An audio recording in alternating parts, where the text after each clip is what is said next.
കണ്ണൂർ നങ്ങാരത്ത് പീടികയിൽ CPM നേതൃത്വത്തിലുള്ള മുദ്ര വായനശാലയിലെ ശ്രീനാരായണ ഗുരു പ്രതിമ തകർത്ത കേസിലാണ് RSS പ്രവർത്തകരായ വൈശാഖ്, പ്രശോഭ്, റിഹിൽ എന്നിവരെ മാഹി പോലീസ് അറസ്റ്റ് ചെയ്തത്. ഇവരെ പിന്നീട് ജാമ്യത്തിൽ വിട്ടു. സംഭവത്തിൽ പ്രതികരിക്കാൻ SNDP നേതൃത്വം ഇതുവരെ തയ്യാറായിട്ടില്ല. ഇതിനെ ശക്തമായാണ് CPM വിമർശിച്ചത്.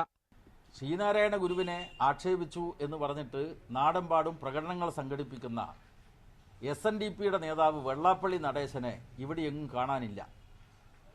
വെള്ളാപ്പള്ളി നടേശന്റെ ഒരു പ്രതിഷേധ പ്രസ്താവന പോലും ശ്രീനാരായണ ഗുരുവിന്റെ പ്രതിമ തകർത്ത കേസിൽ ഉണ്ടായില്ല. അദ്ദേഹത്തിന്റെ RSS വിധേയത്വമാണ് ഇത് തെളിയിക്കുന്നത്.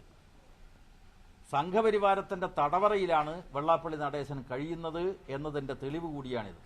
കസ്റ്റഡിയിലെടുത്തവരെ ഉടൻ വിട്ടയച്ചത് പോലീസും RSSും ഒത്തുകളിക്കുന്നതിന്റെ തെളിവാണെന്ന് CPM PB അംഗം പിണറായി വിജയൻ ഫേസ്ബുക്കിൽ കുറിച്ചു. കണ്ണൂരിൽ കലാപം സൃഷ്ടിക്കാനായിരുന്നു RSS നീക്കമെന്ന് CPM സംസ്ഥാന സെക്രട്ടറി കോടിയേരി ബാലകൃഷ്ണനും പ്രതികരിച്ചു. എന്നാൽ പ്രതിമ തകർത്തത് RSS ആണെന്ന പ്രചാരണം BJP നിഷേധിച്ചു. മാർക്സിസ്റ്റ് പാർട്ടി കഴിഞ്ഞ കുറച്ച് ദിവസങ്ങളായിട്ട് നടത്തിക്കൊണ്ടിരിക്കുന്ന കല്ലുവെച്ച നുണകളുടെ അവസാനത്തെ നുണയാണ് ഇപ്പോൾ പുറത്തുവിട്ടിരിക്കുന്നത്. കാരണം കൃഷ്ണപിള്ളയുടെ പ്രതിമ അടക്കം തകർക്കാമെങ്കിൽ ശ്രീനാരായണ ഗുരു അവരെ സംബന്ധിച്ചോളം വളരെ നിസ്സാരാണ്.